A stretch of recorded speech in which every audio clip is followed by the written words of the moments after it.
Welcome to Six Tackles. Thanks to Tab, we are out a little later than usual this week for reasons that will become apparent very shortly. It's Beanies for Brain Cancer round. Get your beanies and support the great work of the Mark Hughes Foundation. I think this has been going on for around a decade or so now, so a very important part of the annual rugby league calendar. Many people would be aware that Gus has had eye surgery this week. I believe he's had an eye lift. He's distributed some rather gross pictures around social media that you may have seen. So he's out of action. So I've called in a red-hot, high-calibre replacement making his debut on Six Tackles this week. Welcome, ladies and gentlemen, to Six Tackles with Freddy. Welcome, my friend. This is a big seat to fill. Literally. I think I've seen him. Does he sit here just on his phone? Do you want me to be like Gus? I'd like you to do the whole thing in Gus's voice. No, you be yourself. How you doing? Going well. I was at the launch of the Beanies for Brain Cancer. Yes. So I caught up with Maddie and Anne, and that's the Calendar family, and Mark Hughes. Had a chat with him and good, and I heard Brett Kamali speak. Brought me to tears. So he lost his wife Shani to brain cancer. That was pretty much 10 years ago when it all started. So next year is the 10th year. And they're doing an incredible job, raised $30-odd million. I think they're pretty much sold out unless you get to a game. So, to put an effort in like that, like Mark Hughes, under the conditions he is it's awesome that he's associated with our game. Well, we lost my late friend David Morrow to brain cancer last year. Of course. So it's an insidious disease, like we say every year. But it's great that the Mark Hughes Foundation and the Calendar family continue to do this great work. Like, as you say, it's been going on for a decade or so, and they've had an enormous success. Do you listen to podcasts? Not really. Oh, it's good. Not really. Don't you? No. You should. I went through a phase of listening, and then I just found I was a bit overwhelming, so I haven't listened to one for quite a while. It's overwhelming so choosing many. the right one. There's so many. So, I think there's some really good information out there, which is cool. I've got young kids, so I'm fighting this battle a lot of what's good, what's acceptable, and but there's some great information, great podcasts, entertaining people. I like true crime podcasts. Go for it. True crime. I'm a true crime junkie. I think I like the science and stuff. The science of, there's a lot of people out there sort of telling you what you can do with your body these days, and that next level of science that's coming into the world at the moment. So I find that a little bit interesting. Science podcasts. What about gardening podcasts? I love gardening. Well, actually, I watch gardening shows, I've got to say. I'm still a TV type of guy. Okay. So there are a few of us left. And I'm actually I don't listen to anything in the car. It's my little quiet time. So actually, very rarely do I ever listen to anything in a car. Really? I dry dog it. You what? Is that a saying? What does that mean? Right, so I'm not quite raw dog. I'm raw dogging. I raw dog the car. What a start. Raw dogging with Freddy. They're coming to your podcast feed soon. You'd have to be in the car with me to raw dog with me. But I've got a new podcast coming out for the finals, actually. Have you? I'll tell you a little bit more about it later. Origin Decider. Team's name this weekend. Yep. Changes. Thoughts? Changes. I don't think there'll be any for either team. Injuries. Nathan's obviously playing tonight. Is anyone else injured? Not from the team that lined up. Obviously, Moses was missing from the game, but that was it. I think there's more talk around Keon. He's been unbelievable. He's been fantastic. We'll call him out for his name for the second one. Stefano, I think the association with Craig Bellamy as well down in Melbourne. It's very hard to be critical of Stefano or anyone. I think as a group they didn't play that well. Their discipline was poor. So as a group, they'll be much better. So I think they'll make sure they're going with the same team. That's New South Wales. If Reece Walsh shoots the lights out this weekend. No, Carlin was good. Yeah? And you know what? He was great for Newcastle. He's got his mojo back, chasing the ball, both sides of the field. So, I can't see it. And he also nearly didn't play Reece. He limped onto the field. He limped off apparently during the warm-up. He's got that knee thing that's going to catch and tell him some strange messages at times. So it'll be Kalen. All right. Now this is I probably should have given you a heads up about this yes/no segment, so you might need your headphones. Play the intro and I'll explain it to him. I can't believe you don't listen to our podcast. I don't listen to any podcast. I've got 4 rapid fire questions. You can take as long as you want to answer them. But before you do, you've got to nod or shake your head, okay? All right. Panthers can win a 5th straight premiership. No. Do I have to explain? Yeah, well... I just think sitting where they are, no one's won out of the top 4. They're 7 points out of the top 4. Their halfback's a little bit injured at the moment. I think he plays a massive role in their team. I think they could make the semis, but I think they'd have to win 4 straight at the end. I don't know if they've got that in them. If they finish 5th or 6th, look out. Yeah, I agree. But they're missing a lot of semi-final and grand final experience. I think they've got about 11 players tonight playing. 11, yep. Yeah, so... If they win tonight, they're in 6th. Yeah. Isn't that incredible? They're still a long way away from 4th. I don't think they could make the 4, but someone's going to win it from outside the top 4 at some stage. How long have we been going for? I know. Well, the current final system's been what? I don't know. Since 98? No, we changed the system. That was the McIntyre system back then. Of course, yes. But the answer is no. That's a no. Not this year. Isaiah Iongi is favourite to win the Rookie of the Year. He's pretty good. That's a yes.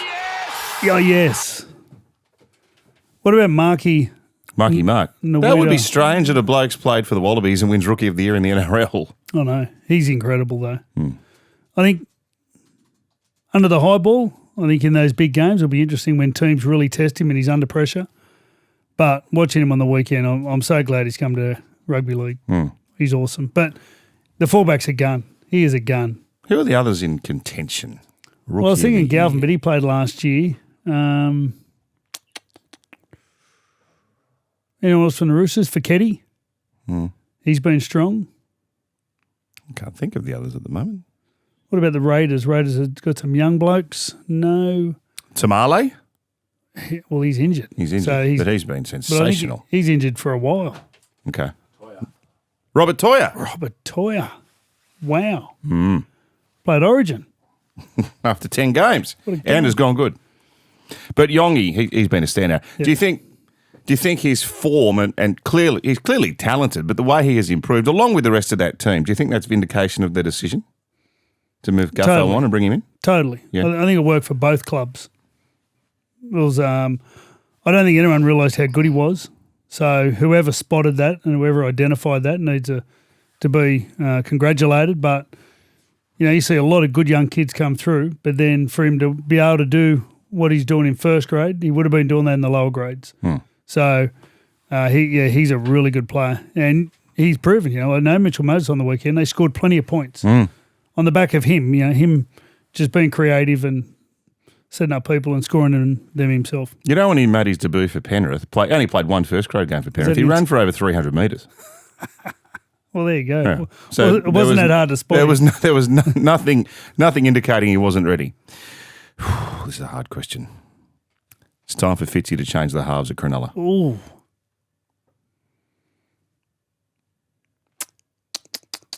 Welcome to 60 Minutes. Well, is Kennedy there next year? He hasn't signed, has he? Not yet. Well, maybe you do got to put Nico to fullback. Oh, now. Yeah, maybe you do. It all depends what their intentions are with William Kennedy. If their Why intentions, wouldn't they have re-signed him? Well, that's what I mean.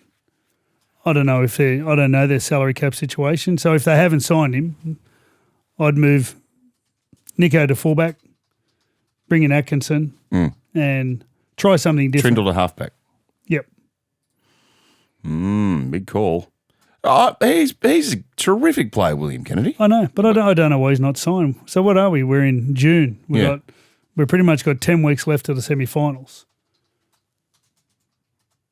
And so he hasn't got a club for next year. No, that's right. Why hasn't another club signed him? I don't know. Yeah, I would have thought he'd be the kind of player clubs would be falling over one another to sign. Do you think because he's not a ball player? No, he's good enough. He's a good player. You got to remember, Cronulla have been in and around the top 4 now for, 3 years since Fitzy's been there? Yeah, but there's a bit of X factor missing. Yeah, but only one team's won the grand final the last 4 years. So 2 teams have made up the top 2 teams the last 5 years. So really, no one else has really done much better than Cronulla. So let's not throw the baby out with the bathwater. Is that a saying? It is. Thank you. That's a very good one. So if Hines goes to fullback, Kennedy misses out on the team, yet he's been one of their better players. Well, Could Hines go to the bench? I mean, look, this is not pick on Nico. This question hasn't been designed for that. But the reality is, like they were 28-10 up on the weekend. Couldn't win. They need to, yeah. Something needs to trigger. There needs to be a trigger. It's a bit like the Manly side at the moment.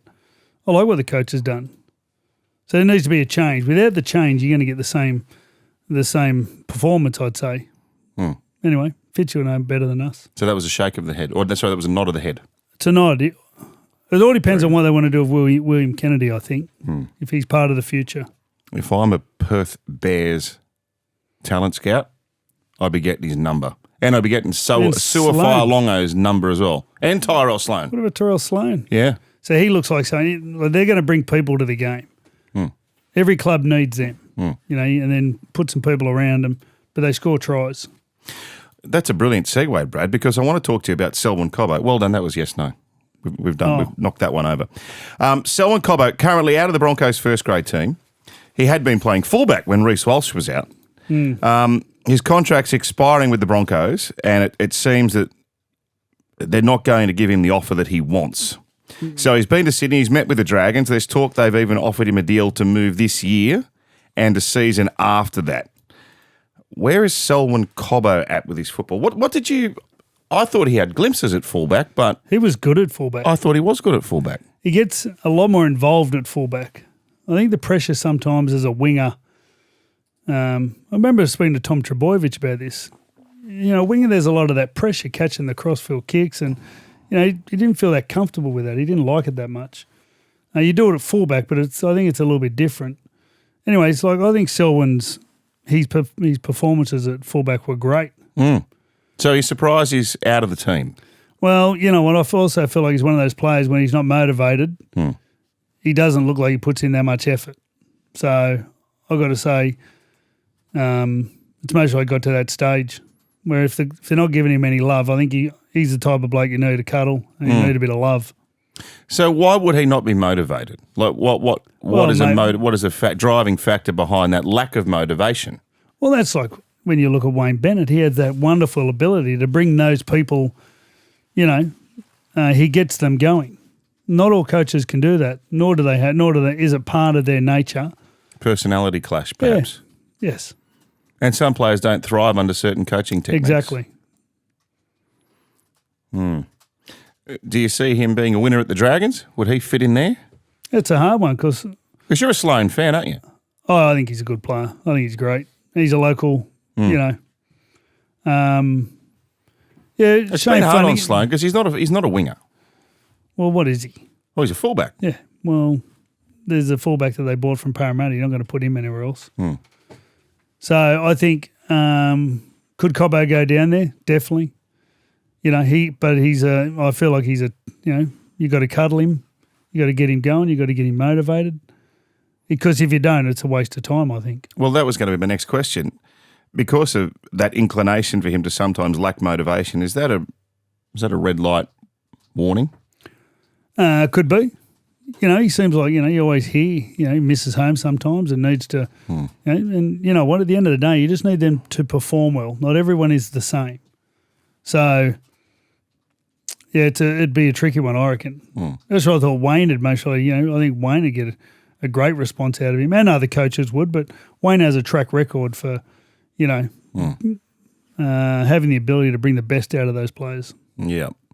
So they've signed Karapani, extended his contract, and Grant Anderson's going to Brisbane next year, so the writing's on the wall. The Cobbo's not going to be there. Right.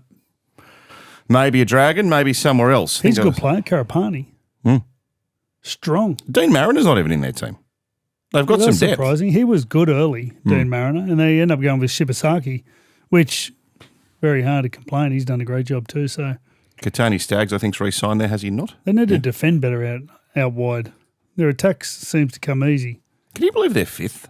I know. Well, we were talking about the coach being under pressure and things not working there about 3 weeks ago. They're fifth place. They're pretty lucky to get there, to be honest. Last week. You won't want to do that every week. No. That might kickstart their season, Well, I think Walsh has a big say in their year. He's limped off the last two their preps as they're warming up for the game. So Anyway. All right, Manly. Talk about succession planning for the coach, etc. My experience in rugby league is when you start talking about succession planning, something's about to change. They're in 10th at the moment. You're the support of the board? Full support of the board and succession planning. Yes. There's the death knell. Something's got to change there. Obviously, the big move of Tom to the centres. Where do you stand on that? I like it. The coach has taken control. The kid coming in is a great player. I think you only have to look at the game a couple of weeks ago against Brisbane where he just ignited the place. Putting Tom out there, maybe it's to do with his body, his hand, whatever injury he's carrying at the moment. He didn't look free last week, to be honest. He still ran for 200 and some metres, and you're going to get the best out of Tom regardless, but I think the coach has taken control here and thought, well, you know what, I need to somehow use Lehigh Hopewadi's speed and the way he's, when he played the other day, not only, I think he scored one, he set up a couple. So I don't mind it. If the coach's job's on the line, at least he's taking control and responsibility. Do you think he'll play as a conventional centre, or might they channel a bit like what you did in Origin and use Tom around the field? I hope so. And take the running out of it. All that running that you do at fullback out of it, and maybe you'll get more effect from him playing more around the ball. Well, as a centre, you'd run for, I'd say, 20% less in a game than a fullback. Easy. Like halfbacks and fullbacks pretty much run the most, I'd say, in a game. So you're going to take a lot of that out of him. He's going to get time to rest, a bit more time, I'd say. I hope he does. I hope he did that from centre. So hopefully they look at what we did and what's been done before and give him that opportunity. But he'll be good. He always is. There's a fair bit more size in the Manly pack this week. He's reworked the forward pack. Lodge, Tavanga, Talkeaho up front, Jake at lock. That looks like they've got a little bit more size and power up front. They've had a lot of front rowers go down this year. A lot. Yeah. So Paseko's gone. Obviously, Olakawatu's not there now. Bullimore, Brown, and Sipley are all on the bench this week, so they've got a lot of them back. Yep. Still missing 3 of them. But there was a period there in the middle of the year where they were running with back rows everywhere. So anyway, this is who are they playing? West Tigers, 6 o'clock tomorrow. Ooh, they're a gutsy little team, the Tigers. We'll get your tips in a bit. All right. Wonder how you'll go compared to Gus with the tipping. Fancies himself. He's actually pretty good, Gussie, with his tips. Huh? He just guesses. Are you surprised he's had cosmetic surgery? No, not really. He's always been vain. Love you, Gus. You know he'll be listening to this, don't you? He'll be doing quality control. Jack de Belin's going to Parramatta for next year. How good. I like Jack as a player. Good player. He's in his early 30s and he signed a 3-year deal. Of course, he spent a fair bit of time out of the game for unfortunate circumstances a few years back, which probably means he can play till a little bit later. But he's the kind of player that every club needs in the middle, don't they? Great defender, great constitution. Yeah, great defender. That's the key. I do find he gets heavy-legged for not a big bloke. Like you get like a Terrell May who sort of he plods for 80 minutes and does a great job at it. I find Jack can sometimes get a bit heavy-legged. What does that mean? Well, it just gets a bit slower around the middle. Okay. All right. But no, like his decision-making is really good. Like he's tough, pretty fearless. And he's like very skillful. I don't mind it. You got Hopgood there. So you got some players who can actually play with the ball. So I'm interested in seeing how they, what they do with Jack. Like obviously, Junior passes the ball, Hopgood passes the ball, and now Jack passes the ball. So I'm assuming maybe it's just to come in for when Hopgood has a rest. I'm not sure how long he plays in games. Anyway, but I think he's a good player, and I think you're right. The couple of years he spent out does him the world of good. Just look at Cody Walker. He's a bit injured at the moment, but he's been playing full seasons for a long time in his mid-30s. Seems a strange thing to say, but I feel like Parramatta are closer to a premiership now than they've been in the last little while. Yeah, they're good. Look, they have improved exponentially since the start of the year. The bit that's been encouraging is that no one's talking about the staff.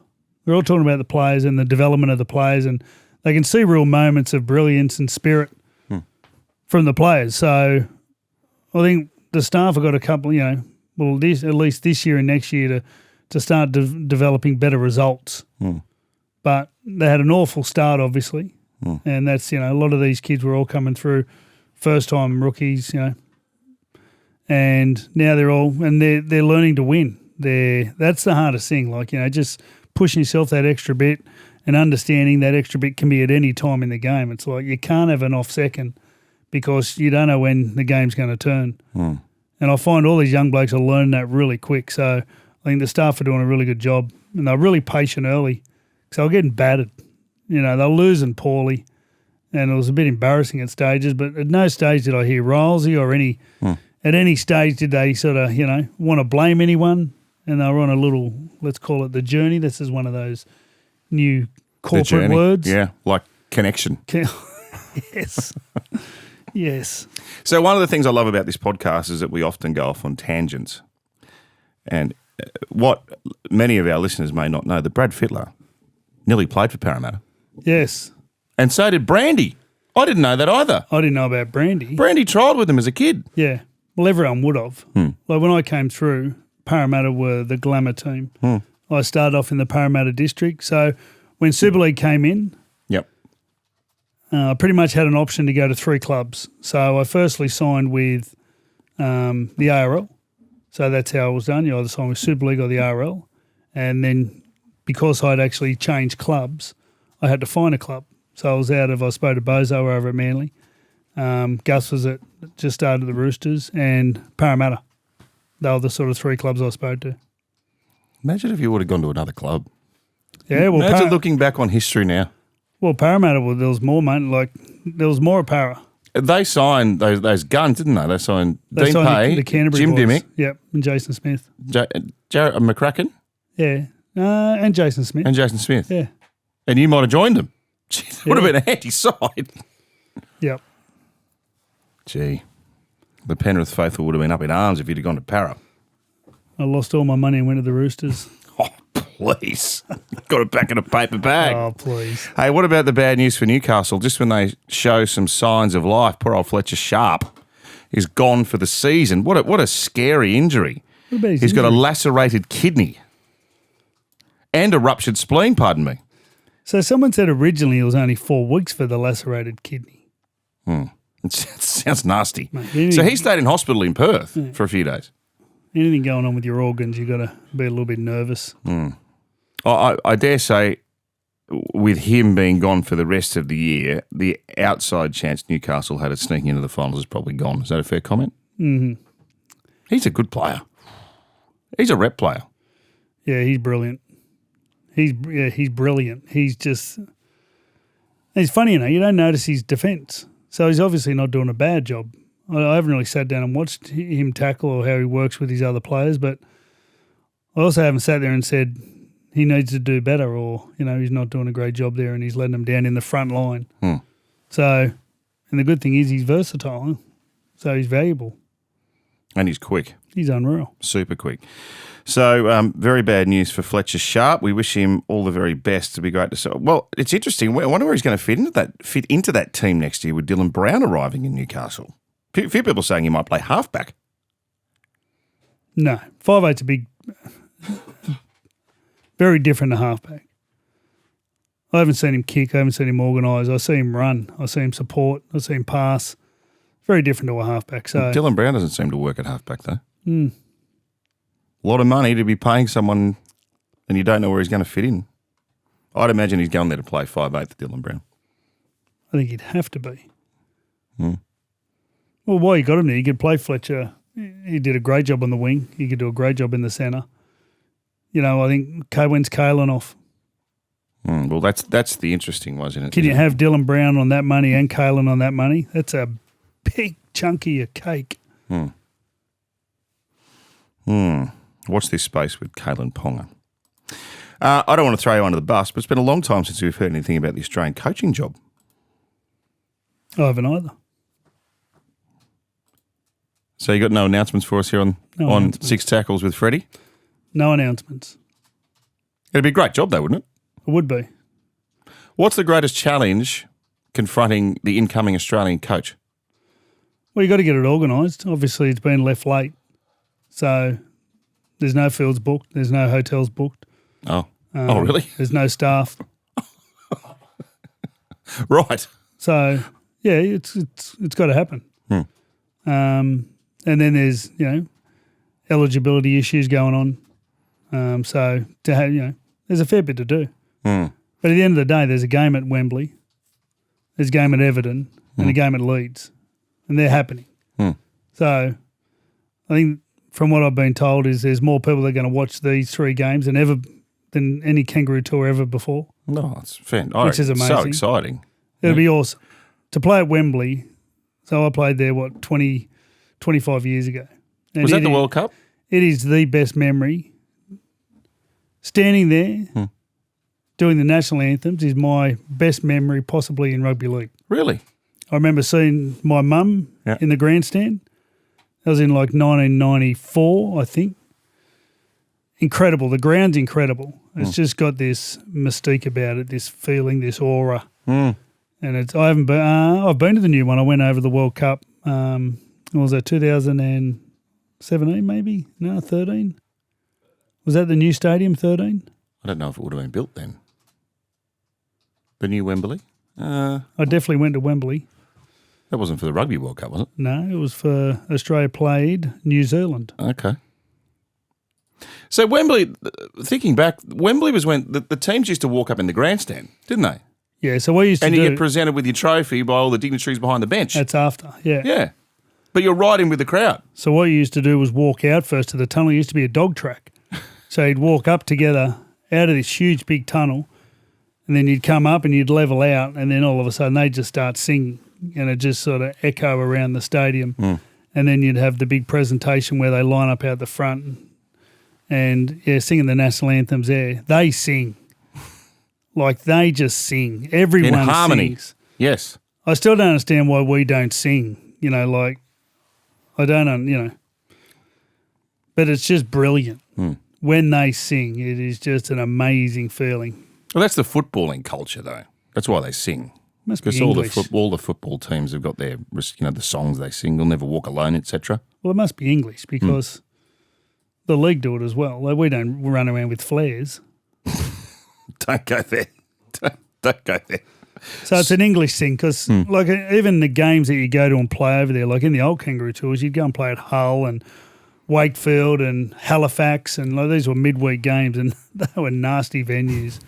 And they'd be singing. You could smell the rum in their tea and coffee. Like, it was brutal, the environment there. What was the harshest environment you played one of those tour games at? Well, some of them. I remember playing, I think it was Hull, and it was just misty, freezing cold, and I don't think we won by much. I forget which game it was, but they were all the same. They were nearly the same. They're just different colour jerseys. Literally freezing cold, just chock-a-block of people half tanked, and they just bash you, and like you just got nothing. And the ref would give you an absolute hammering? You'd get hammered. Because you had all then was French referees and English referees. Yes, the French ref. The French ref, he'd just go, "What?" Just whack his arm up. You wouldn't even know. What was that penalty for, sir? Yeah. But he didn't speak English, so he couldn't explain it to you. We did have one game in France, though. That was freezing. So we had tracksuit pants. It was that people wearing tracksuit pants under their shorts. It was that cold. What's it playing? Chris Johns had motorbike gloves on. Seriously, he had motorbike gloves on. And Kevin Costner came into the sheds at halftime. It was right where he was filming Robin Hood. I remember, Bozo came in blowing up. He's going, you are all cats, and like just hammering us. And then Kevin Costner walked in. We're all taking photos with Kevin Costner. Kevin Costner, yeah, a great rugby league fan. He came out and had a few beers after. Did he really? Yeah, good fella. I think so. I was interested. I remember Cardi and that. We all just sort of said hello. He was pretty cool. He was pretty relaxed. He was one of the biggest movie stars in the world back then. No, he's a legend. I love his movies. What about Yellowstone? Have you watched that? How good is it? It's a good show. How good is it? Do you know what? I haven't watched the second part of the last series yet.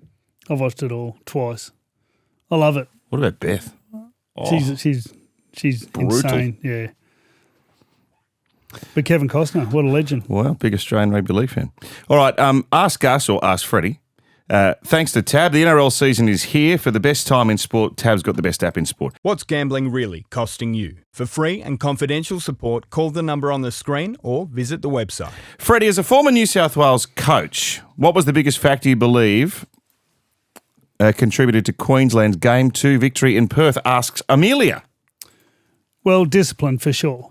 There was 10 penalties. We had to do, whether you agree or not with the penalties or whether Queensland could have given penalties as well. There was 10 of them. That hurt. We didn't play that great either, but the 10 penalties just walked them up the field. Their handling was poor. Why do they? What brings on that ill discipline in a game like that? Is it over enthusiasm?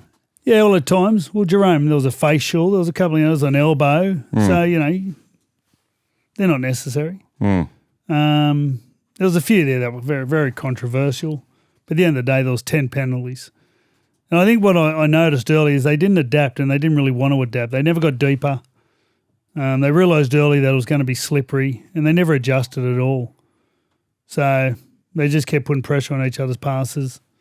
And no one ever got deeper and got right back and, What changed in the second half then? Well, Queensland made errors. So Coates, he got penalised for dropping the ball. Latrell did the strip. Toya dropped the ball. What was the other one? There was 4 or 5 in a row. Yeah, they lost a lot of. Yeah, there was a lot of back-to-back drop balls. I think there was 4 in a row. There was a Coates thing with whether he grabbed Zach Lomax, I think, or grabbed someone around the waist. That was a penalty. Anyway, there was 4 or 5 in a row, so they did the same. They just possession. And in the modern game, we talk about this repeatedly. It's got to be the 6 again, but momentum is everything. But that's the reason why we're seeing so many teams come back from being behind on the scoreboard now, because once you get a little bit of momentum, it's almost unstoppable. Yeah, absolutely. Is that the 6 again? Well, the 6 again, if you go through the stats, they don't do many 6 agains late in the game. Right. So I think basically towards the end of the game, I just didn't think we'd get the ball to Latrell enough. We kept going right a few times. I was just wondering, I'm just sitting there going, will someone get the ball to Latrell? He just put away 2 tries. Then they scored one from a kick, all in that same pocket. I'm just going, well, there was one tackle. I'm not sure who came out with it. Was it Toya or someone came up with a tackle on Latrell, I think, over in that corner, which was pretty much, I was sitting from the side and watching from the side and just thought, well, he's going to run through here. And someone took him down. So I thought, you know what, that was the play of the game. That was right at the death. So, Discipline is the answer to your question, Amelia. Yep. Angus wants to know, who was the player you were most proud to give an Origin debut during your coaching career and why?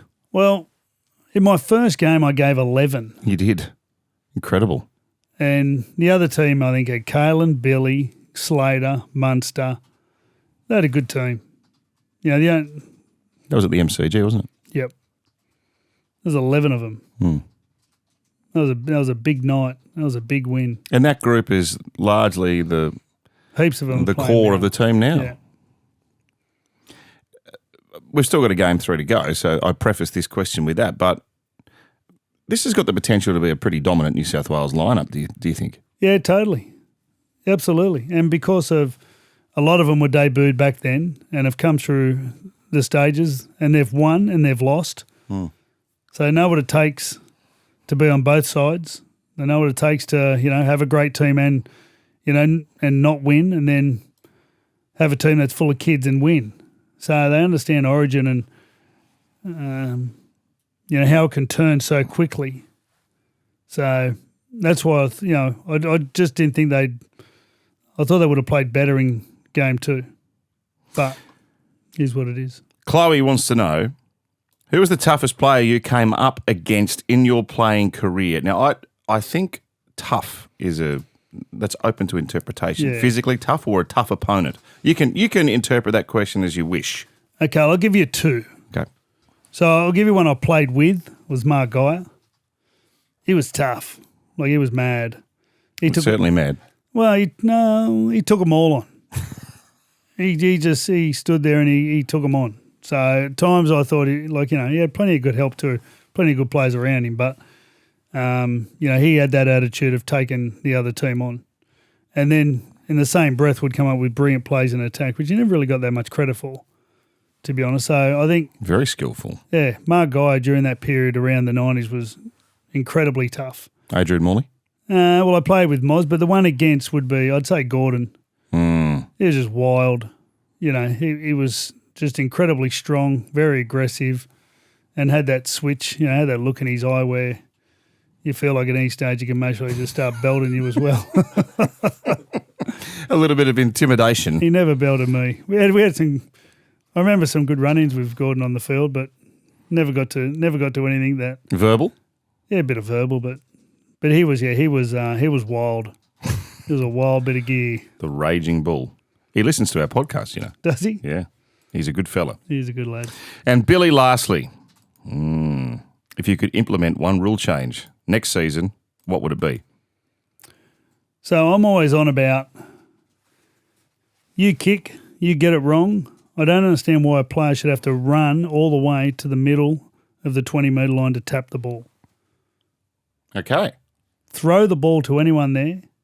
Whoever can get there, tap it, and off you go. Yeah, why do they do that? I think it's silly. Because it just gives the opposing team more time to get ready.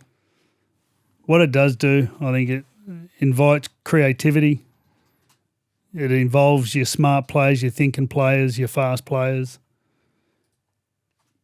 I don't understand why they still do it the other way, why you have to run it, and if you pass it more than 10 metres, then they stop you. Yeah, it's a bit strange. Well, anyway, that's... He's a thinker, my man, you see. I didn't expect that answer. What about the stupid goal line dropout situation? Yeah, well... Would you get rid of that? You know what? It's for a reason. And I'm all for the game. I work at the game. So I sort of see that side of, the well-being of players and looking after them as much as possible. It's a tough game. If that means taking out some collisions and maybe we embarrass ourselves for, I'm sure it'll get better. I want to. It's a mess. Looks terrible. Well, you know what? It's 5 seconds. They kick it, they get the ball, they play it. It's over. So really, it's not that bad. At the end of the day, it ends up a play the ball to the right team. So what it does do, it makes you think about your last tackles because a lot of them get it right. And then, you're going in there just trying to roll one in thinking we're going to get another set of 6 here. So I like that side of it, that you're not guaranteed the ball like you used to be. That was AskFreddy. Thanks to Tab. The NRL season's here. For the best time in sport, Tab has the best app in sport. Tab, we're on. What's gambling really costing you? For free and confidential support, call the number on the screen or visit the website. Freddie, I've got to ask you some questions for our Ampol Power Surge. Great supporters of the game, Ampol. Powering Australia's own sporting nation. So we do a top 3 for Ampol each week. Right. Top 3 rivalries in the give me game. some petrol? I'm sure we could organise something. I don't use much. There's no energy in my car being used. Do you know I just got a hybrid car? Did you? Yeah. So have I. They're good. I like Although this. I have to charge it pretty. I don't get a lot of battery life. Right. Mine makes noises like a spaceship. Yeah. Because when it's in slow speed, it goes... It's quite embarrassing, actually. I don't know how to turn it off.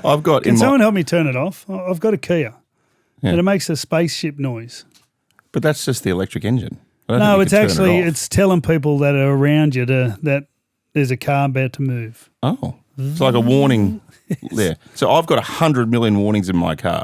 If I look away from the road for 1 second, it beeps at me. Yeah, I've found most of them buttons. It's relentless. What about the brake that comes on every now and then? Just randomly brakes. It's not good for your neck. My car tells me if I'm getting too close to the lane, like the line, the divider. Just let me drive. Anyway, top 3 rivalries in the game. So club versus club or player versus player? Top 3 rivalries? Yeah. Of all time, or what are we talking here? Yeah, why not? All time. I got to say rugby league, I'd say all time. Come on, Roosters, Rabbitohs. Of course. Well, I'm trying to, Roosters, Rabbitohs. Who did we have yesterday? We had someone in, we had James Tedesco in, and we're chatting to him. And then we had, we were talking to a South player just recently. Anyway, and just how interesting it is. John Sutton. Oh, John Sutton. We had John Sutton on the footy show on the weekend. It was great to get his version of the feud. What did he say? Oh, and they just talked about like we did, like when you're playing against them and you win, you just get to walk around the eastern suburbs a little bit taller. With your shirt off. And all your fans as well, all your fans are sharing shopping centres and, they're just, everyone's walks a little bit taller for that week. So, that's a feud of State of Origin. State of Origin. Yeah, and in the Ashes. There you go. That was easy. I thought you'd throw in Chief versus Spud. I didn't go individual. Yeah, that was pretty cool. That was good. Wendell and the dog. Wendell and the Mad Dog. Yeah. You had a front row seat to Chief and Spud like in rep football, didn't you? Well, but they were playing together. Oh, teammates, yeah. Yeah. How'd that work? Were they frosty? Yeah. Definite frost. But did they not like each other, or was it just such an intense rivalry that they couldn't really divide? Well, I just think there was respect there and they just got on with their job. They're good fellas. The Chief's such a gentle bloke. Yeah. Not on the field. There you go. There's our Ampol power surge for this week. We'll take a break. I'll get Freddy's tips for round 17 beanies for brain cancer round after this. Fans always ask, Lozza, what was the best era of league? And I tell them, nothing beats the line-breaking, flick-passing, goose-stepping, Vegas flying, turbo try-scoring, origin drought-breaking, simply the best era of footy we're in right now. And with more market stats and insights, it's easy to enjoy the best era in footy with the best app in footy. Tab. We're on. What's gambling really costing you? For free and confidential support, visit gamblinghelponline.org.au. After we wrap up here, we're heading straight to Combank Stadium to start round 17 with an absolute blockbuster. What a game, Freddie. Penrith up against the Bulldogs, the undisputed champs versus the emerging contender, if you will. So Nathan Cleary's come through and will play. Penrith's 4 other New South Wales stars are back on deck. Scott Sorensen is suspended for the second time this season. He won't be there. Jacob Carraz has returned on the wing with Lachlan Galvin to the bench. They're 4 Origin players for Canterbury, that is. We'll all back up. So Crichton in the centres, Burton 5'8", King at prop, Kurtman on the bench. What a game. What a game.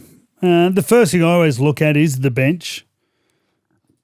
And if you look at the Bulldogs bench, Kurt Mann, Josh Curran, Lachlan Galvin, Harry Hayes. It's pretty good. It's pretty good. I just feel like they haven't beat, under this sort of regime, they haven't beat Penrith. So I think Geraldo's none from 2 or 3. He's never beaten Ivan. Yes, he's none from 3. But like you say, there are 11 grand final players in the Penrith team. Yeah, true.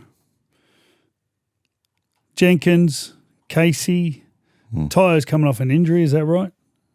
He's got that hamstring issue. But he played fine in Origin. Yeah. The big thing is, and you saw what they did last week, Schneider did what Nathan did. They were disciplined. They kicked the ball to the right-hand side. They know that game so well. And they just sort of frustrated the Warriors and they're actually able to chip away. Blaze was fantastic, I thought. Come up with a couple of really big plays. So, I don't know. I don't think they'll get the same opportunities with Canterbury. I think Canterbury will be doing the same thing. They'll be testing Jenkins and, testing their wingers and their back and their centres. And the one thing they've sort of give up more is, they've been a little bit more unreliable. More at the start of the year, Penrith. Definitely better. Closer, we're talking off air before about defensive stats, and that's an exact result of being reliable and them just getting into that grind. So it'll be a great game. It really will be. And I feel like Canterbury just have got more room to improve, I think, than Penrith. Penrith, they've played such a great standard for so long. I think Canterbury to win. All right, Manly versus the West Tigers, 6 o'clock from 4 Pines, Brookie tomorrow. We've already talked in detail about the Manly team with Turbo going to the centres. Jerome Luai plays 5'8" for the West Tigers. Heath Mason goes to fullback because Jerome Buller's gone for 4 to 6 weeks, and Latu Fainu goes into the number 7 jumper. Yeah. Well, I like what Latu Fainu was doing coming on in the middle at lock. It's sort of half-back lock, just shifting the ball, and their game changed when he was on. No, Jerome Buller's a killer, so I'm going Manly. All right. Friday night footy, you'll see it on 9 from 7:30 live and free. McDonald Jones Stadium, the Knights without Fletcher Sharpe. taking on the all-conquering Canberra Raiders. They're so good to watch, Canberra. They're good. They're so good to watch.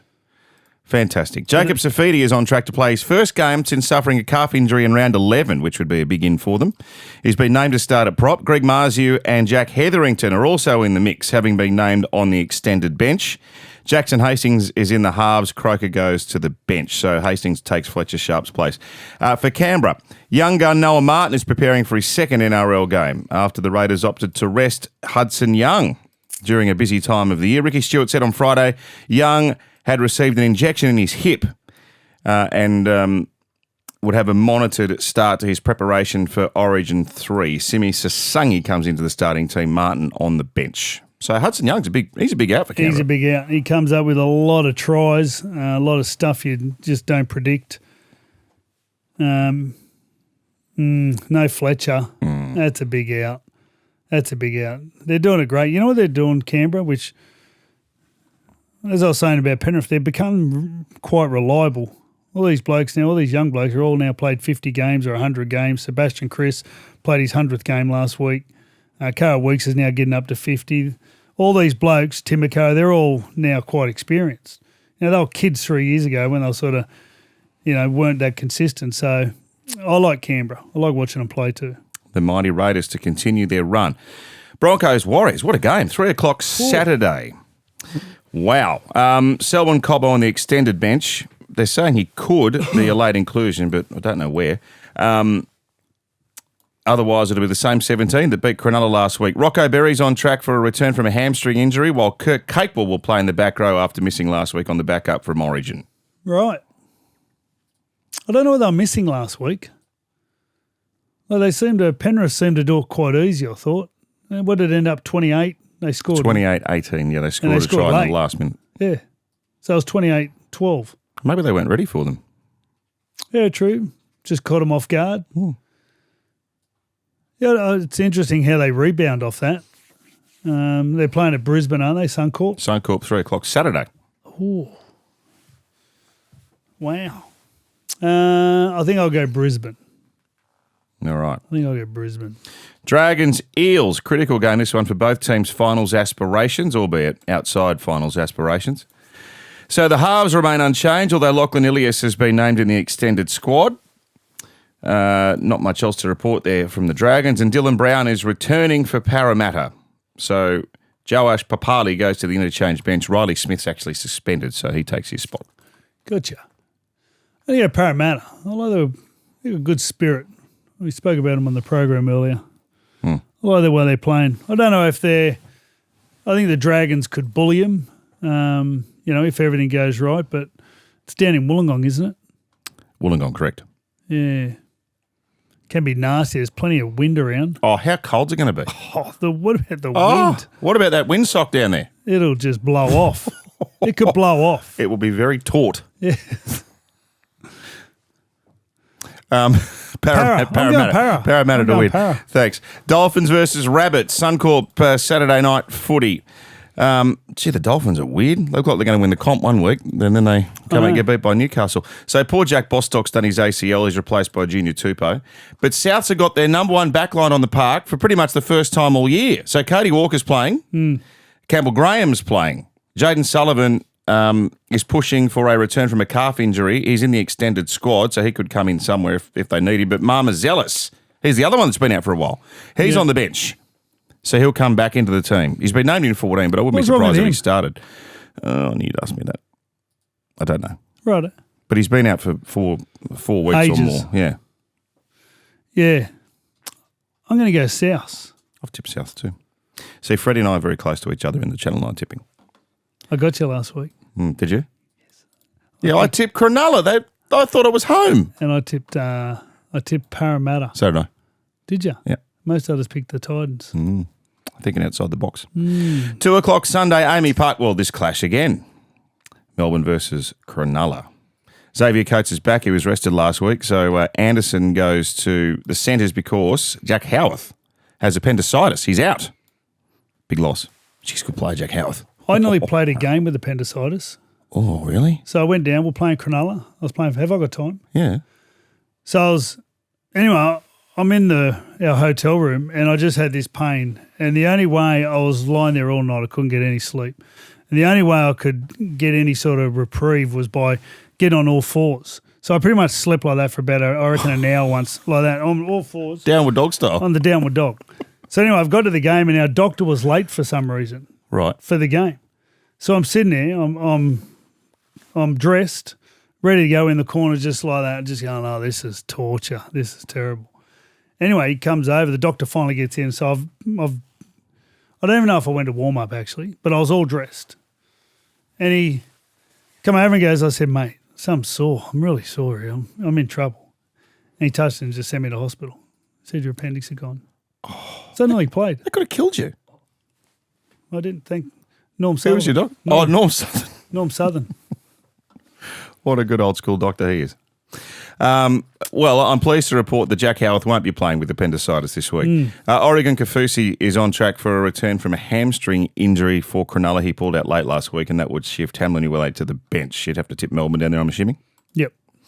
And, well, this is Sunday footy. Well, fair dinkum. Talk about a toss of the coin job. Gold Coast versus North Queensland. Tom Weaver's playing halfback because Jaden Campbell's been ruled out with a head knock for the Titans, while Origin duo Tino and Fodawaker come back into the starting team. Jason Taumalolo will have to wait another week, Freddy, to return from a calf injury, but Reece Robson and Ruben Cotter have both come back. He's moved Purdue from the halves back to the centres and Clifford's back. Thank God Purdue's gone back to the centres. Didn't like him at 6? Just leave him in the centres. It was a gun. Mm-hmm. I know they won. Everyone's saying, but he's a 5'8". Like, he was a great centre. He was a really good centre. I said to Billy he should pick him in the centres in Origin. He picked Toya, like another young bloke. But I thought... Sorry, you told Freddie, you told Billy who to pick. Talking to Billy, and I said, mate, would you pick Purdue in the centres? I've just got a big rap on him. He's a really good player. Anyway. Jeez, he's picking the Queensland side. He obviously didn't listen to me. No, he brushed you cold. Yeah. What are we talking about? Titans versus North Queensland. It's that sort of game. I'm about to ring up actually and swap my tip. I'm going to the Cowboys. They've had like 140. What is it? I counted. It was 90, 98, and then another 48. So what's that? 146. Is that right? 146 points. Could be a 56-all draw. My God, it'll be entertaining. No Campbell. No Jaden Campbell. AJ Brimson's still there. Cowboys for you. Tino's back? No, I'm going to stay. Oh, Titans. Where's it at? Where's the game? Gold Coast. All right. No, Sunday footy on 9. I'm going to stay at the Titans. Are you calling it? Yep. All right. Roosters have got the bye. All right. So I'll just give these for the tab. Bulldogs $1.70 favourites, Penrith $2.15, Manly $1.47, Tigers $2.70, Canberra $1.44 against Newcastle $2.80. Broncos are $1.53 to beat the Warriors at $2.50. The Dragons are $1.65 to beat Parra at $2.25. The Dolphins are $1.60, Souths at $2.35. Wow. Melbourne are $1.35 favourites to beat Cronulla at $3.25, and the Gold Coast are $2.15 outsiders against North Queensland at home. Freddie, sterling job, my friend. It is always great to talk to you. Have a great weekend. I'll see you at the footy. We better get mobile. Yep. Heading out to Combank for what's going to be a cracking game. Canterbury versus Penrith. That's 6 tackles for this week. Gus, I think he'll be back next week. We'll see you then.